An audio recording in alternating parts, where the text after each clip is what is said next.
આજે આપણે બનાવીશું એક બહુ ટેસ્ટી અને એકદમ ક્રિસ્પી ક્રીમી ચીઝી પાઉં અને આને આપણે ઘરની નોર્મલ કઢાઈમાં જ બનાવીશું અને એકદમ સિમ્પલ ઇન્ગ્રેડિયન્ટ્સથી જ બનાવીશું.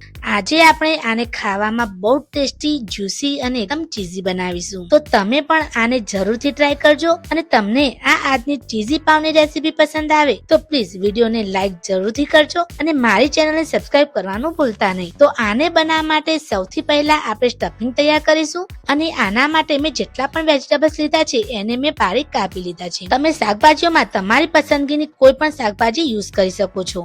વેજીટેબલ્સમાં આપણે લઈશું એક મીડિયમ સાઈઝની ડુંગળી, એક મીડિયમ સાઈઝનું કેપ્સિકમ અને તમારા અકોર્ડિંગ ઇન્ગ્રેડિયન્ટ્સમાં તમે ઓછું વધારે કરી શકો છો. એક મીડિયમ સાઈઝનું ટામેટું, અડધો કપ હું આમાં નાખી રહી છું પનીર, અડધો કપ બાફેલી તાજી મકાઈના દાણા.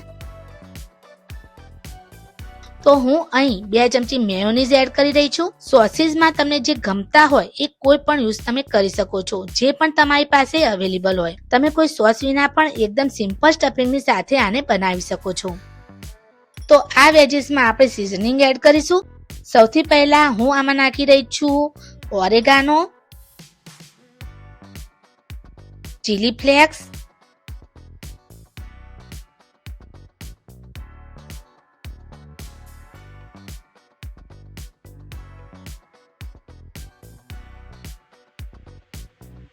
ટેસ્ટના અકોર્ડિંગ મીઠું, કાળા મરીનો પાવડર પણ તમે એડ કરી શકો છો, એનાથી પણ ટેસ્ટ ઇન્હેન્સ થશે.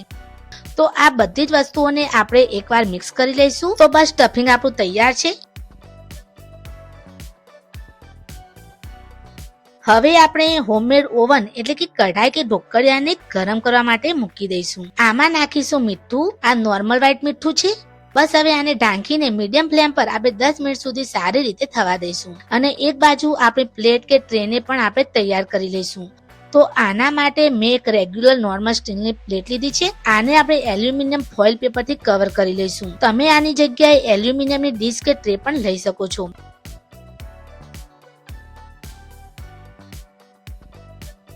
આપણે આને ગ્રીસ કરી લઈશું. તમે તેલ, બટર કે ઘીથી પણ ગ્રીસ કરી શકો છો. મેં અહીં તેલ યુઝ કર્યું છે. તો બસ આપણી આ ટ્રે એટલે કે પ્લેટ એકદમ તૈયાર છે. હવે આના પછી મેં અહીં એક પેકેટ પાઉં લીધા છે.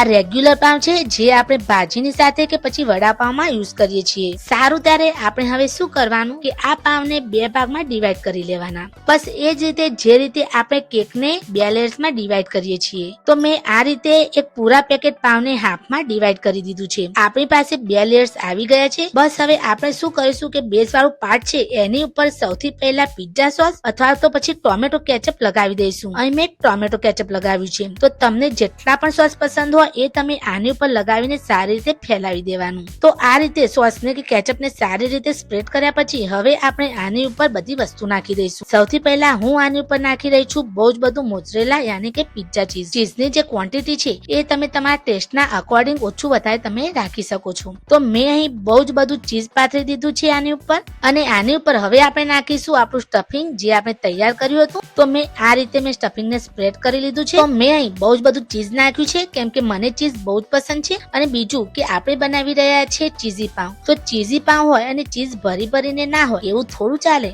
હવે આની ઉપર તમને ઈચ્છા હોય તો તમે બીજું ઓરેગાનો અને ચીલી ફ્લેક્સ સ્પ્રિંકલ કરી શકો છો. આની ઉપર ફરીથી ચીઝ પાથરી દઈશું. જે માર્કેટમાં ચીઝ સ્લાઇસ આવે છે એ પણ તમે આની ઉપર રાખી શકો છો. આની જગ્યાએ તમે ઈચ્છો તો ચીઝ ક્યુબ આવે છે માર્કેટમાં એને પણ તમે ગ્રેટ કરીને યુઝ કરી શકો છો. કરતા પછી ફક્ત મોઝરેલા ચીઝ જ યુઝ કરજો. તો મેં અહીં બહુ જ બધું ચીઝ નાખ્યું છે કેમ કે મને ચીઝ બહુ જ પસંદ છે. તો બસ હવે આપણે એની ઉપરની જે લેયર્સ છે પાઉંની એને રાખી દઈશું એની ઉપર અને કવર કરી દઈશું અને આના પછી હવે ઉપરથી આપણે ગ્રીસ કરી દઈશું. તો હું અહીં મેલ્ટેડ બટર યુઝ કરી રહી છું આને ગ્રીસ કરવા માટે. સારી રીતે ઉપરથી અને સાઈડ્સના જે ભાગ હોય પાઉંના એને સારી રીતે આપણે ગ્રીસ કરી લઈશું. તો મેં તમને જે આગળ પ્રોસેસ બતાવી એ રીતે પણ તમે બેક કરી શકો છો. તમારી પાસે જો ઢોકળિયું હોય તો ઢોકળિયામાં જે ડીશ હોય છે એને પણ તમે ગ્રીસ કરીને આ રીતે બેક કરી શકો છો. આને રાખી દઈશું આપણે ઢોકળિયામાં. એની પ્લેટને પહેલા બટર કે તેલ કે પછી ઘીથી આપણે ગ્રીસ કરી દેવાની. તો આને બહુ સાચવીને આમાં મૂકી દઈશું. લો ટુ મીડિયમ ફ્લેમ પર 10 થી 15 મિનિટ માટે આપણે થવા દઈશું. ત્યાં સુધી જ્યાં સુધી કે આ ચીઝ એકદમ સારી રીતે મેલ્ટ ના થઈ થઈ જાય. જો તમે આને ઓવનમાં બનાવવા માંગો તો તમારે ઓવનને પ્રીહીટ કરવાનું 10 મિનિટ માટે 180 ડિગ્રી પર અને પછી પ્રીહીટ ઓવનમાં આને બેક કરવાનું 180 ડિગ્રી પર 8 થી 10 મિનિટ માટે, જ્યાં સુધી ચીઝ મેલ્ટ ના થઈ જાય. ઉપરથી આ હલકું ક્રિસ્પી પણ થઈ ગયો છે આપણો પાવ. તો બસ બિલકુલ તૈયાર છે.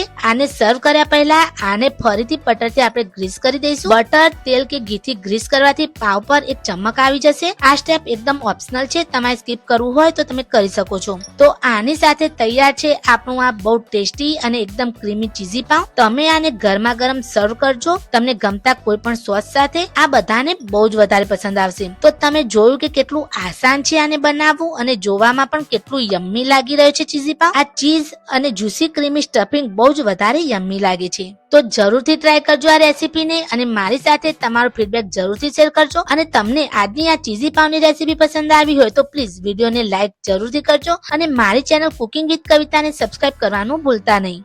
જો તમારી પાસે ઢોકળિયું ના હોય તો તમે આ રીતના કોઈ તવામાં કે કઢાઈમાં પણ આને આ રીતે બનાવી શકો છો.